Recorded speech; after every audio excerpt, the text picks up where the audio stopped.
Private equity firms are expected to increasingly invest in China.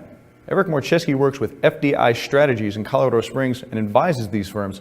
Eric, thank you for joining us today. I'm curious to know about the M&A market right now. Obviously, there's a big population boom that's driving it. What are you seeing going forward? So I'm seeing a lot of creativity in the market there. We're seeing some private equity firms over there that are finding ways to co-invest into state-owned enterprises, which is very unusual. Obviously in the US we don't see state-owned enterprises. Right. And so people are finding ways to take advantage of a market that's in transition. Mm-hmm. And by doing so, they're able to really tap into a growing market and a huge potential economy for a private equity firm.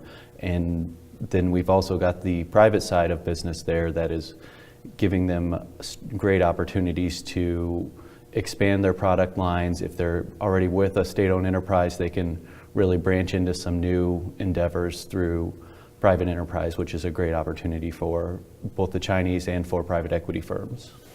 All right, and what sectors are you specifically seeing private equity firms going and investing in lately? You know, there's really three of interest in China right now. The first one is, and has been for a while, is food. You know, there's a huge market there for food and, you know, baby supplies. Right. that are there because of the growing population. They've just opened up the market that under certain circumstances you can have a second child, which is creating a stronger boom for a lot of supplies towards baby goods. And with the growth in capital in the economy, they're able to afford that as well. The second has been natural resources. We've seen that happen for a number of years already. The Chinese have bought up so much of Africa. They're still looking for that here. And the third one's somewhat a little more unique in that they want that engineering and innovation.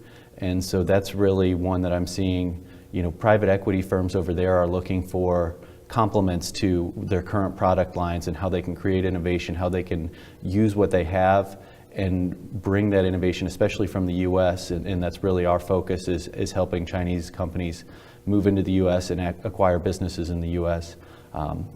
That's a really interesting perspective for them, is to really tap into the US innovation and how they can couple that with the Chinese ability to produce. So that's really become a very interesting and unique perspective from the Chinese market.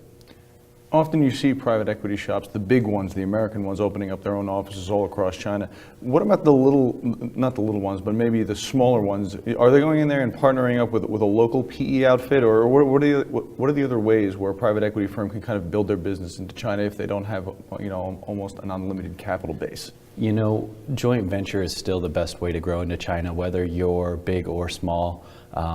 Going in as a U.S. firm, I've done that previously for companies, and it's a tough endeavor. You have to put up a substantial amount of capital. Mm-hmm. You have a long process that you have to go through. It's not, you know, I sign my papers, I'm ready to start doing business tomorrow. It's a year-long process before you can even start doing business in the country.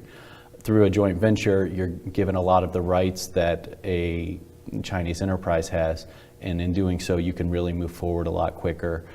You're privy to certain information, certain deals that you wouldn't necessarily be privy to as a foreign enterprise. And so the joint venture is still probably your strongest approach to coming into China, especially when you're on a smaller side. When you do hit a larger side, you do have some other opportunities that may not be available to you when you're still small. But for instance, the person we just hired over there came from Wells Fargo, and if Wells Fargo was a joint venture into the country, that even with the size they have, they weren't going to go in on their own.